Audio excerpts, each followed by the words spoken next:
Ayan guys, pinapala kasi hindi magtuloy-tuloy ang pagdaloy sa ating alulod. Ayan guys, nasa bodega uno na tayo. Baka sakaling mapuno na tayo guys ngayon. Kita nyo naman, kapit balikat, lahat sila ay nagpapala. No! Shout out sa inyo mga kasibang isda! Woo! Deliver na daw kami, deliver na! Ayan guys, lahat sila nagpapala dito para yung isda ay makadiretso dito sa ating bodega. Napupuno yung alulod. Hindi katulad doon sa ating mga pinanggalingan guys, conveyor ang ginagamit nila. Conveyor. So ito alulod lang, tapos wala pang plastic. Dapat may plastic yan eh. Ayan guys, oh, mula doon. First time ko nag-vlog dito sa ilalim kasi laging masikip dito. Ayan. Napala nila. Last bodega na namin to guys. Last bodega. Baka sakaling mapuno na kami, tatabi na kami guys. Medyo maingay lang dito guys. Oh, kapit basic sila lahat. Mula doon hanggang sa dulo. Sila ay nagtutulak ng isda kasi hindi magdire-diretso ang daloy ng isda. Ayan.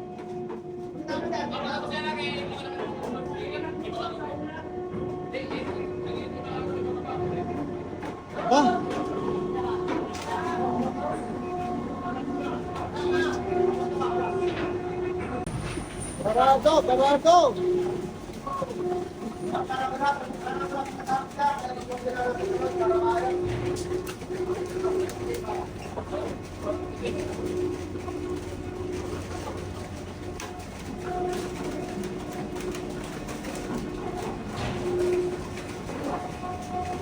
Ganito guys, pagka sa bodega uno kasi may layo-layo ito. Malayo-layo doon sa mula sa pinagbabagsakan tapos medyo bumabara nga doon sa ating alulod. Kaya talagang kailangan pinapala or tinutulak, pinupush papunta dito sa ating bodega guys. Hindi ko alam kung naririnig nyo ako kung malakas dahil maingay dito sa ilalim.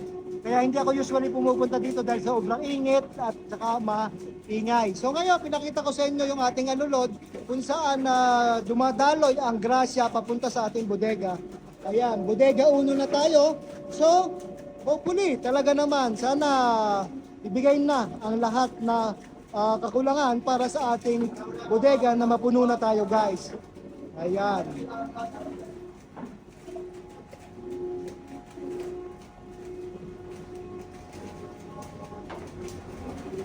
Medyo mahirap pagka hindi conveyor.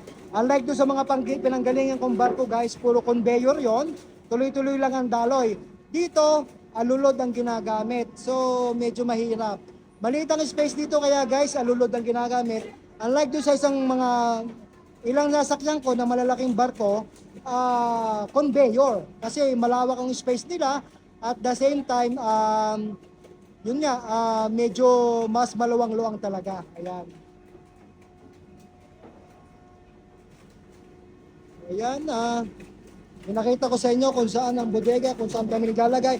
Ito po ay brine water, pinaghalong chilled water o malamig na tubig, kasama ang alat or asin para i-frozen ang ating isda sa ating bodega. Direct na tayo, nagpo-frozen ang ating mga isda sa ating bodega. Ayan guys. So for the meantime, yan lang po muna mga kasimang isda. Maraming salamat sa panonood at more of this. Kung gusto nyo mapanood ang aking mga vlogs, nandun po sa aking YT sa YouTube channel ko. Imangista_Capnilo, all capital letters. Sabi nga, original is always the best. So akit na ulit tayo sa taas dahil napakainit dito talaga naman. Thank you Lord for the blessing. Simangista. Ayan guys, bumalik tayo dito sa Cubierta para makita natin ang mga sinasalok na isda. So kung nakikita nyo guys, dun sa atin sa baba, ito po yung mga sinasalok diretso dun sa butas na yan. Yan po ay dumadalo doon sa ating alulod na pinanggalingan kanina. Kaya naman kita nyo, pagka malakas ang mabilis or malakas yung pagbubuhos ng isda ay talagang sila ay nahihirapan doon sa taas dahil sa baba dahil nagkaklag doon sa ating alulod. So ayan, again sinusukat pa rin talaga yan guys, na sa ganon ay malaman na ang kanyang sukat at ang timbang guys. May corresponding sukat ng haba sa kanyang timbang. Kaya ganyan guys, at malaman kung ang ating mga hinuhuling isda ay nasa tamang size. At the same time, malaman kung saan ang mga bodega inilalagay yan at kung saan kung sakaling may order tayo, kung tayo ba ay merong may provide na ganong klaseng isda guys. So tuloy-tuloy tayo sa ating pagsasalok ngayon guys. Itinuloy ko na yung ating pagbabalag dito nang sa ganon makita nyo na kami ay patuloy-tuloy dito sa aming pagsasalok. At sana mapuno na kasi as per estimate ng ating diver ay talagang baka sakaling mapuno tayo sa 45 tons na ating nahuli ngayon. So far nakailang salok na tayo at tuloy-tuloy tayo ngayon sa pagsasalok nang sa ganon mapuno na. Pag napuno na po, baka bukas ng umaga or tanghali ay tayo'y nasa port area na. Ayan guys.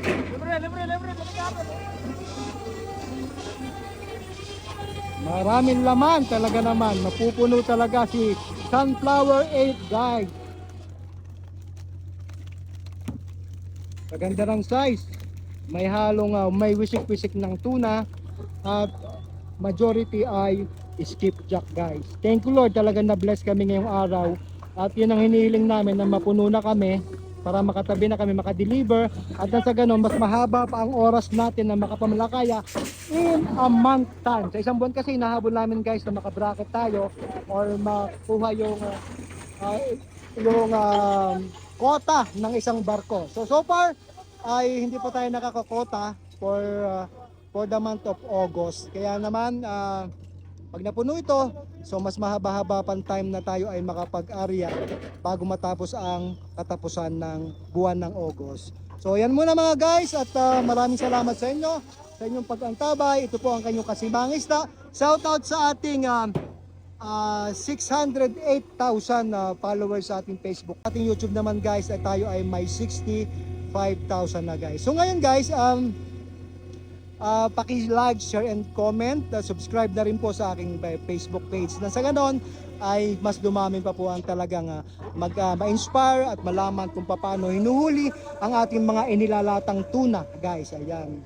So dito po sa Pacific Ocean kung saan kami naroon, dito po hinuhuli yung mga nilalata natin na canned tuna dyan sa Pilipinas. Kung ano man po mga brand na inyong kinakain, maaaring kami po ang isa sa nakapanghuli ng isda na inyong kinakain sa binibili nyo sa supermarket or sa grocery stores.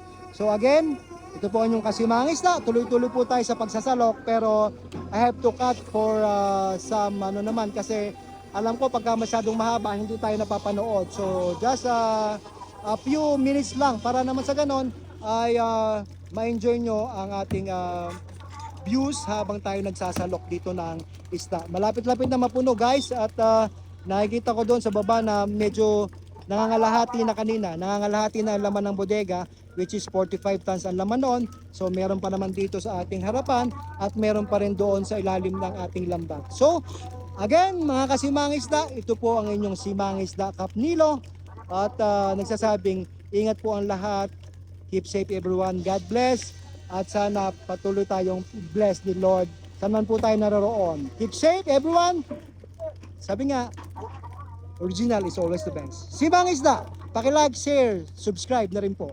Thank you, thank you. Magandang hapon.